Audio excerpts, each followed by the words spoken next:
என்னோட இது ஒரு விஷயம் என்னடா சொல்லக்குள்ள அந்த அருள் வரும். யாருக்குன்னு இல்லை, எனக்கு ஒரு இது மாதிரி இருக்குது சொல்லக்குள்ள. காட்டு எருமை, பன்றி, முள்ளம்பன்றி, சிறுத்தை, சென்னாய், மான், புள்ளிமான், சருகுமான், கடைமான் 3மே இருக்குது. ஊர் வந்து குட்டான்பட்டி. நம்ம சிறுமலை பகுதியில் இருக்கோம். சிறுமலை பகுதி தெற்கு பகுதியில் இருக்கோம். நம்ம மருதலுக்கு தெற்கு பகுதி. நம்ம அரி ஃபால்ஸ் மேலே இருக்குது. நம்ம ட்ரெக்கிங் ரூட்டில் இருக்குது. சரிண்ணே, இப்போ நம்ம வந்து ட்ரெக் பண்ண கிளம்பிடலாமா? கிளம்பிடலாம் போகலாம். ஸோ இதுதாங்க வந்து என்ட்ரி பாயிண்ட்டு. இது வழியாக தான் நம்ம வந்து ட்ரெக் பண்ணி ஏற ஆரம்பிக்கணும். ஒன்லி வந்து அந்த ஃபாரஸ்ட் ஆஃபீஸர்ஸ் இருந்தால் மட்டும்தான் இதுக்குள்ளே நம்ம போக முடியும்.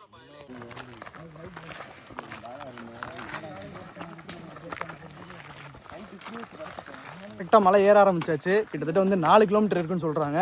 ஒரு 2 மணி நேரத்துலேருந்து 3 மணி நேரம் ஆகும் ஏறுறதுக்கு அப்படின்ற மாதிரி சொல்கிறாங்க. ஸோ ஏறி போயிட்டுருக்கோம். ஹெல்த் செக்கப்புக்கு யாரும் போயிடாதீங்க. இந்த மாதிரி அடிக்கடி ட்ரெக்கிங் போங்க. உங்கள் ஹெல்த் எப்படி இருக்குன்னு நல்லா தெரியும். ஏறி ஒரு 1/4 மணி நேரம் தான் இருக்கும். ஃபஸ்ட்டு ரெஸ்ட் ஸ்டாப்பை போட்டாச்சு. அதுக்கப்புறம் நம்ம கோயிலுக்கு போனால் கொஞ்சம் மலங்களுக்கு அந்த கோயிலுக்கு பேர் வந்து தாடகை நாச்சியம்மன். நம்ம ட்ரக்ஸ் பாயிண்ட்லேருந்து ஒரு 1 கிலோமீட்டர் மேலே வந்தால் தாடகை நாச்சியம்மன் கோயில் இருக்கும். இந்த கோயிலை வச்சு தான் நம்ம தாடகை ட்ரெயின் ஒரு பேர் நிமிச்சு போட்டிருக்காங்க. இது ஒரு சக்தி வாய்ந்த தெய்வமாக அங்கே இருக்குது. மேற்கொண்டு வந்து அந்த 7 கன்னிகள் பார்த்தீங்களா, அது வந்து சப்த கன்னிகள். அதுக்கு பக்கத்தில் வந்து முனிவர் அகத்தியர்னு ஒரு சாமி இருக்கும். அவங்களுக்கு காவல் தெய்வமாக கருப்பு சாமி ஒன்று. அதாவது எப்படி தெய்வங்கள் வந்து வனப்பகுதிகளுக்கெல்லாம் ஒரு சக்தி வாய்ந்த தெய்வம்னு சொல்லுவாங்க. எங்கள் முன்னோர்கள் எங்களுக்கு சொல்லியிருக்காங்க, நாங்கள் உங்களுக்கு சொல்கிறோம். அதாவது இந்த தெய்வம் வந்து எப்படின்னா ஒரு கேதம் சொல்லுவாங்களே, அதெல்லாம் பார்க்கக்கூடாது, அவங்க சவுண்டெலாம் கேட்கக்கூடாது, கோழி கூவக்கூடாது, குழந்தை அழுகக்கூடாது, அந்த சவுண்டெலாம் கேட்காம இங்கே வனப்பகுதியில் வந்து இந்த கோயில் தெய்வம் வச்சுருக்காங்க. திருவிழாலாம் நடக்குமா? திருவிழா 5 வருஷத்துக்கு ஒரு முறை அந்த திருவிழா கொண்டாடுவாங்க. இங்கே ஒரு 5000 பேர் வந்து அன்னதானம் சாப்பிடுவாங்க. பக்கத்தில் வந்து ஒரு 8 கிராமங்கள்லேருந்து இங்கே வந்து சாமி கொண்டு வருவாங்க. சிலை எவ்வளோ தூரத்தில் இருந்து? சிலை வந்து ஒரு 7 கிலோமீட்டர் வந்து தலை சுமையாக தான் கொண்டு வருவாங்க. தலை சுமையாக கொண்டு வருவாங்க. அது 2ஆக பிரித்து கொண்டு வருவாங்க. அது மட்டும் சொல்லுங்க, கருப்பு சாமி எப்படி கொண்டு வருவாங்க? கருப்பு சாமியை வந்து ஒரே ஃபுல்லாக கொண்டு வர மாட்டாங்க. 2 பகுதியாக, இடுப்பு கீழே ஒரு மேல் பகுதியாகவும் இடுப்பு கீழே ஒரு பகுதியாகவும் பிரித்து கொண்டு வருவாங்க. பெரிய திருவிழாவானே எவ்வளோ பேர்? பெரிய திருவிழாவை கொண்டாடுவாங்க. சித்த திருவிழா மாதிரி இது நல்லாயிருக்கும். ஒரு சிறப்பான ஒரு திருவிழா. மதுரையில் வந்து மழையே பெய்யாத காரணத்தினால வந்து தண்ணி வரது வந்து ரொம்ப கம்மியாக இருக்குது. சும்மா அங்கங்கே குட்டையில் மட்டும்தான் இருக்குது தண்ணி. குடிச்சிருக்கு. அங்கே பார்த்தீங்கன்னா காட்டருமை குடிச்சிருக்கு. இது தண்ணி கிடைக்கிறது விலை மதிக்காத தண்ணி. இப்போ இங்கே விலங்குகளுக்கு வந்து தண்ணி ரொம்ப சிரமமாக போயிட்டு இருக்காங்க இப்போதைக்கு. இப்போ ரொம்ப வறட்சியான டைம், மற்ற பக்கமாக மழை பெய்யுறாங்க, நம்ம பக்கம் மழை பெய்யலை. இந்த ஊற்று தண்ணியில் வச்சு தான் விலங்குகள்லாம் வாழுது. நாங்களும் இந்த தண்ணி யூஸ் பண்ணுவோம் முன்னாடி. இப்போ தண்ணி இல்லை. தண்ணி டேஸ்ட் எப்படின்னு இருக்கும்? சூப்பராக இருக்கும் தண்ணி. நம்ம மினரல் வாட்டர்லாம் தோற்றுரும்னா அது. இது நம்ம ரொம்ப மூலிகையான தண்ணி.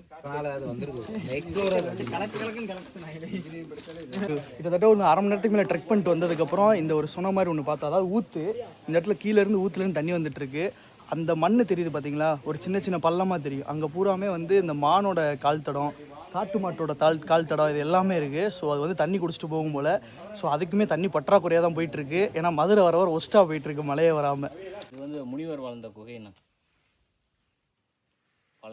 முன்னாடி வந்து நிறையா முனிவர்கள் இங்கே வாழ்ந்துருக்காங்க. கீழே அவங்க வந்து அமைதியாக வந்து தவம் பண்ணுறதுக்காக இங்கே வந்து இருந்திருக்காங்க, குடியிருக்காங்க.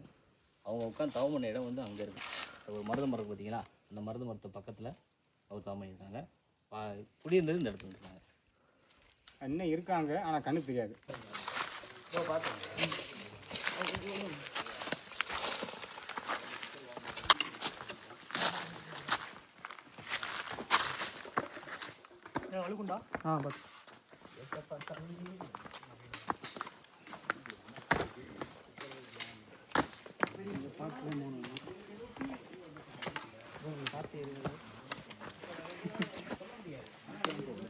அங்கே பண்ணி நிறைய சேட்டைகளை பண்ணியிருக்கு, பிறண்டு உருண்டுருக்கு அந்த இடத்துலலாம்.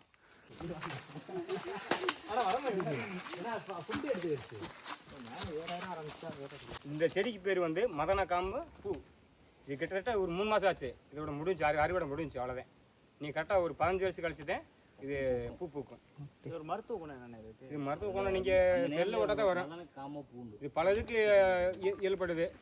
நம்ம எலும்பு முறிவுக்கு இயல்படுது. உடம்புக்கும் சக்தியும் கொடுக்குது.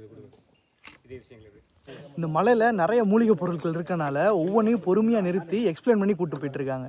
வந்தோம் இந்த வழியாக வந்து அப்படியே நம்ம வந்து மேலே ஏற போகிறோம். இதில் வந்து 2 வகையான ட்ரெக் இருக்குது. ஒன்று வந்து ஈஸி ட்ரெக், இன்னொன்று வந்து மாட்ரேட் ட்ரெக்குன்னு இருக்குது. ஈஸி ட்ரெக்கில் நீங்கள் வந்தீங்கன்னா அப்படியே இந்த வழியாக இறங்கி இப்படியே கீழே போயிடுவீங்க. மாடரேட் ட்ரெக்னா அப்படியே நம்மளை வந்து மேலே கூட்டு போவாங்க. ஸோ மாடரேட் ட்ரெக்கில் வந்து ஃபுட் அவைலபிளாக இருக்குது.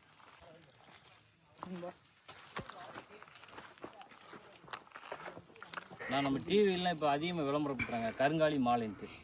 அதாவது திருஷ்டி கழியும், இதை வாங்கி விட்டா உங்களுக்கு வியாபாரம் பெருகும் அப்படின்ட்டு இதெல்லாம் சொல்கிறாங்க. இந்த மரம் இதுதான் கருங்காலி மரம். நம்ம மலையில் இருக்குது. சாப்பிட முடியாது. இது 1000 வருஷம் அப்படியே இருக்கும். 1000 வருஷம் தான் ஸ்ட்ராங்கான ஒன்று. அந்த வைரம் இந்த ட்ரெக்குக்கு நீங்கள் வந்து தனியாக வரவே முடியாதுங்க. ஃபாரஸ்ட் ஆஃபீஸர்ஸோட மட்டும்தான் வர முடியும். இதுக்குன்னு தனியாக வெப்சைட்லாம் இருக்குது. நீங்கள் அதில் புக் பண்ணிட்டு தான் வர முடியும். நீங்கள் அடுத்து ஒரு 2 கிலோமீட்டர் வந்து சரிசமமாக நடந்து போகிற மாதிரி தான் இருக்குமாங்க. ஸோ அவ்வளோ டஃப்பாக இருக்காதுன்னு சொல்கிறாங்க. நடந்து போயிட்டுருக்கப்பயே இந்த ஒரு கல்லுக்கு பேர் வந்து எர்த்துக்கல் அப்படின்னு சொல்கிறாங்க. அதாவது சிக்னல் வந்து இந்த இடத்துக்கிட்ட தான் கிடைக்கும் அப்படின்னு சொல்கிறாங்க. இங்கே நின்று ஃபோன் பேசிக்கலாம், அதனால பண்ணிக்கலாம் அப்படின்றாங்க. மற்ற இடத்துல கிடைக்கிறது கொஞ்சம் ரிஸ்க்குன்னு சொல்கிறாங்க. நிறைய ஃபால்ஸில் வந்து தண்ணியே வரலைங்க. பார்க்கும்போது கொஞ்சம் கஷ்டமாக தான் இருக்குது. இது வந்து புலிப்போர் கல்னா. முன்னாடி வந்து பழங்குடியினர் வந்து நிறையா வளர்ந்துருக்காங்க. இப்போ வந்து அவங்க வளர்ந்த அனிமல்ஸான ஆடு மாடு இதெல்லாம் வளர்த்துருக்காங்க. அது வந்து புலி வந்து வேட்டையாடி அடிக்கடி வந்து சாப்பிட்டு போயிடும். அந்த புளியை பிடிக்கிறதுக்காக அது பழங்க மக்கள் வந்து ஒரு எதுனா பொறி மாதிரி வச்சு பிடிச்சிருக்காங்க. கல்பொறி. இது எப்படி வேலை செய்யுது? இது வந்து மேலே போட்டுருவாங்க, அந்த சைடு வந்து லாக் பண்ணிட்டு ஆட்டை கட்டிடுவாங்க. அதோட சவுண்டை கட்டுறது புளி பிடிக்க வரும். அப்போ இந்த உள்ள லாக் பண்ணுற மாதிரி ஒரு செட் பண்ணியிருக்காங்க. இந்த கல்லு பொறி மாதிரி அங்கே உள்ள தட்டு வச்சோன்னா தட்டில் காலை வச்சா இதில் கல் லாக் ஆகிடும். மாதிரி அப்படியே உசுரை பிடிக்கிறது. இது பல முறை டெக்னிக் பண்ணுறாங்க. இப்போல்லாம் கூண்டு. அந்த காலத்தில் இப்படி பண்ணாதான் புளியை பிடிக்க முடியும், உசுரை பிடிக்க முடியும். ஆனால் பிடிச்சிட்டவனே அந்த புளி வேற பக்கம் இடம் மாற்றி விட்டுருவாங்க. அதுக்கு இன்னொரு பாணி சொல்லுவா அப்படி. அது வருஷத்துக்கு ஒரு முறை. ஆமாம், அது வந்து இப்போலாம் வரும். திருத்தையெல்லாம் வர இருக்குது, ஒரு வாக்கு இருக்குது. அது வந்து எப்படின்னா அங்கே ஒரு தெய்வங்களுடைய வாக்குப்படி வருஷம் ஒரு முறை அந்த காட்டுப்பகுதிக்கு வந்துட்டு வேறு இடத்துக்கு போயிடும், நகர்ந்து போயிடும். எல்லா டைமும் இங்கே இருக்காது. வருஷத்துக்கு ஒரு ட்ரிப் இந்த வர்றதுக்கு வந்து ஒரு விலங்கு அடிச்சுட்டு சாப்பிட்டு கிளம்பிடும், வேறு இடம் போயிடும். ஏன்னு கேட்டினா அந்த இது வந்து என்ன வாகனம்டா, நம்ம ஐயப்பனோட வாகனம். அது சொல்லுக்கு கட்டுப்படும். அந்த மாதிரி வருஷத்துக்கு ஒரு ட்ரிப் வந்து வேட்டையாடிட்டு போகிறோம். நாங்களும் அந்த இடங்கள்லாம் பார்ப்போம், அச்சு பார்த்துருக்கோம். இதே முன்ன இருந்தவங்க காடு வந்து பேர் முனிஸ் அவர்கள், அவங்க பார்த்துருக்காங்க. கூப்பிட்டு காமிச்சிருக்கான். இடத்த பார்த்து பாட்டு போட்டா பிடிச்சி பார்க்கல அது புலிதே வந்திருக்குன்னு பாட்டாங்க.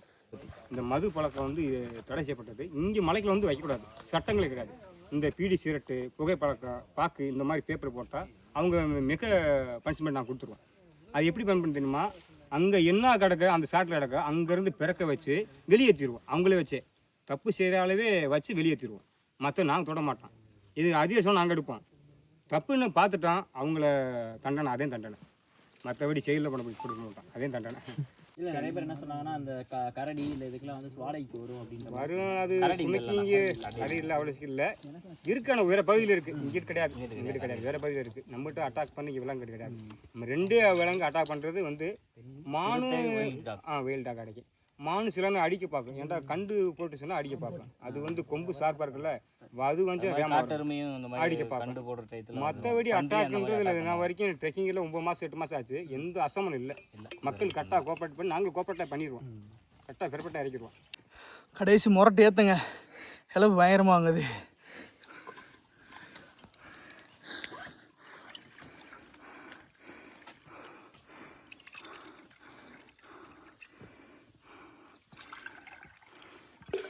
கஷ்டப்பட்டு ட்ரெக் பண்ணிட்டு வந்ததுக்கப்புறம் ஒரு லெமன் ஜூஸ் கொடுக்குறாங்க.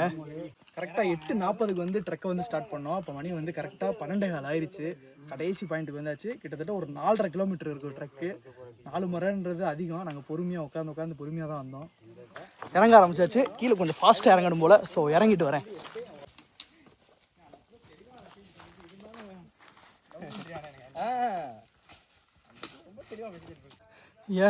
ஏறுறதா டஃப்பாக இருக்குன்னு பார்த்தா இறங்குறது அதோட டஃப்பாக இருக்குங்க. ஃபைனலி கீழே இறங்கியாச்சுங்க. கரெக்டாக வந்து 12 மணிக்கு ஸ்டார்ட் பண்ணோம் இறங்க ஆரம்பிக்கிறதுக்கு. இப்போ மணி வந்து 1:45 ஆயிடுச்சு. கிட்டத்தட்ட 1:45 மணி நேரத்தில் இறங்கியாச்சு. ஆனால் ஏறுறதுக்கு 2 மணி நேரம் ஆச்சு. சரசரன்னு இறங்கி வந்தாச்சு. இந்த இதில் வந்து இப்போ குளிக்கிறதுக்கு வந்து அலோவ் பண்ணுறாங்களா பழனி? நம்மளுக்கு வந்து ட்ரெக்கிங் பயணம் மட்டும்தான்.